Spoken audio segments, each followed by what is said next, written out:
You know what has happened. It's been our theme now for these 3 weeks. You know what has happened. Jesus is risen. He's truly risen. So you have the benefit of having all these centuries of knowing that the resurrection is real. But I still ponder and wonder about all 3 of these weeks where we're finding these disciples who are very close to Jesus not able to understand what's going on.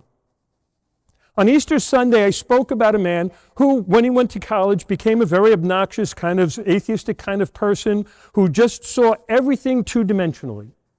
The entire universe is just a two-dimensional thing. We all have that two-dimensional attention span nowadays. I think the cell phones have done that to us, where we don't see reality open before us.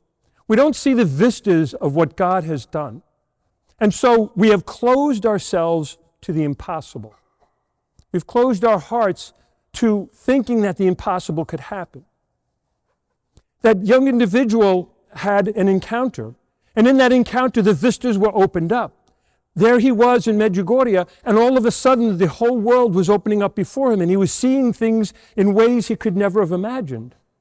As I admitted, I was that individual. And the impossible happened because I became a priest. Nobody would have ever put money on me when I was young. My dear brothers and sisters, what just happened in the gospel speaks to my heart so dearly, because I know what it's like to be blinded to what's right in front of me. I know what it's like to have my eyes veiled, if you will, to what's going on right in front of me. I had allowed my desires for ambition and power and money. I had allowed all of my own desires to get in the way of seeing the truth. I know what it's like to be like those 2 disciples. There they were walking with Jesus, and they didn't recognize him. They're obviously close disciples. They knew the story well enough, and yet their own ambitions, their own desires were interfering. And we're all like that. This two-dimensional reality that's in front of us is not meant in God's realm. God has always wanted us to have the 3 dimensions and the 4th dimension and all of these ways of being able to look at reality and see past what we're looking at. Think about it for a second. You know Jesus is risen. He's truly risen. So you know that, right? But you know that now. But think of in your own life. If Jesus is risen from the dead, something has to be different. So here's the progression. Yes, I had that experience that opened me up to the reality of being able to start asking those basic questions. Does God exist? If God exists, why do we exist? If we exist, what is our purpose? You know, those deeper philosophical questions that we're so afraid of nowadays. Young people, I think especially, don't want to tackle those questions anymore. Although it seems there's a lot of talk about some coming back now to the faith saying, no, hold on, there's got to be something more than just getting a job and making money. I got to confirm to you there's a lot more to this life than getting a job and making a lot of money. While those things are goods in themselves, they don't replace God.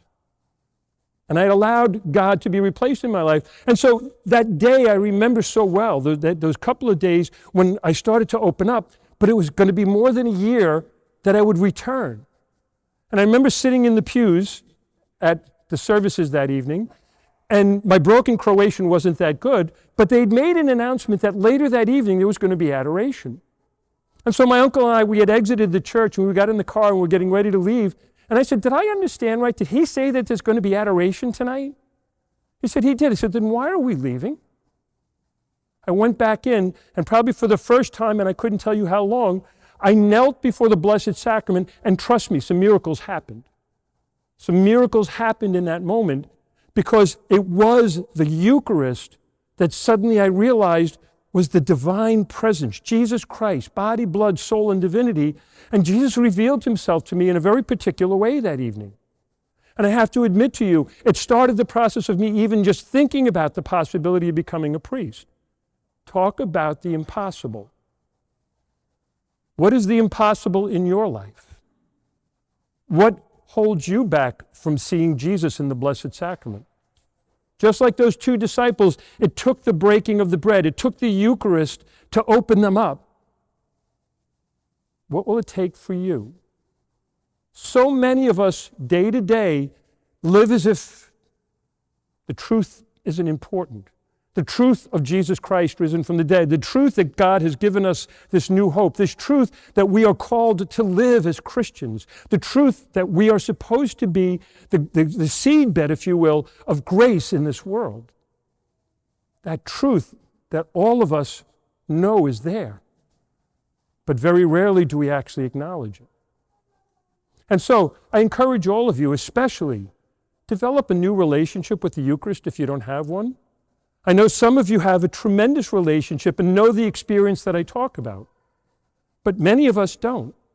And so many of us just take the Eucharist for granted.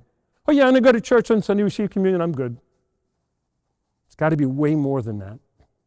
If your only encounter with the Eucharist is just a few moments on a Sunday morning, you're missing something beautiful, trust me. Coming before Jesus in the Blessed Sacrament, we have adoration here on Mondays. We start at 6, we go till 8, 6 to 7 silent. Friday mornings, all during Lent, we were doing it. So many people were telling me how their lives were opening up as they knelt before the Blessed Sacrament.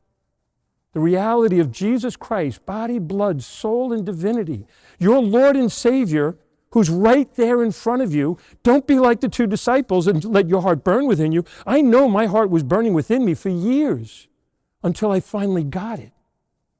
St. Augustine famously said, "O Lord, you have created us and made us for you, and our hearts are restless until they rest with you." That was me. I was restless. I was trying so hard. I was trying to make myself what I wanted to be. I was trying to make me in my image. And when I found out I was created in God's image, everything changed. And the impossible became possible. And so what in your life right now can you surrender to Jesus Christ? That reality, body, blood, soul, and divinity. What in your life is holding you back from spending time with Jesus Christ in the Blessed Sacrament? What do you think is so much more important than Jesus Christ in the Blessed Sacrament? Because whatever it is, I can promise you, it pales in comparison to the reality of Jesus Christ extending his merciful arms to you and pulling you in and saying, "You are mine. You are mine. You're my child." And so do we surrender ourselves to him, or do we continue on that path of 2-dimensional viewing? Do we just want to keep things simple? Do we not want to rock our spiritual boat? Because if your spiritual boat isn't rocked on a regular basis, guess what? You're not on a spiritual journey. I don't know how many times I can tell you when Jesus Christ needed to wake me up, he woke me up again and again and again. And most of those times was when I was before the Blessed Sacrament. And so don't be afraid of being vulnerable before Jesus. Don't be afraid of opening up your heart. Don't be afraid of praying for the impossible. Don't be afraid of giving yourself and saying, "Lord, it's impossible for me, but possible for you." Don't let the impossible hold you back. Allow it to become possible by your love for Jesus Christ. He loves you tremendously. You know that. You know what has happened. Now what's next? And for the rest of Easter, we're going to explore the what's next. What are we looking forward to? What are we striving for? What is truly most important? And I think if all of us ask those questions and start to really pray about them, we're going to find out most of the stuff we think is important is just dumb stuff. And most of the stuff that's supposed to be important are things we just haven't spent enough time with. And so this week especially, carve out a little time to come here into the church. If you can come before the exposition on Monday night, great. If not, come and sit in the church, even for 15, 20, 25 minutes. Just be with your Eucharistic Lord and surrender to him all that stuff that you think is so important, and let him show you again what is most important.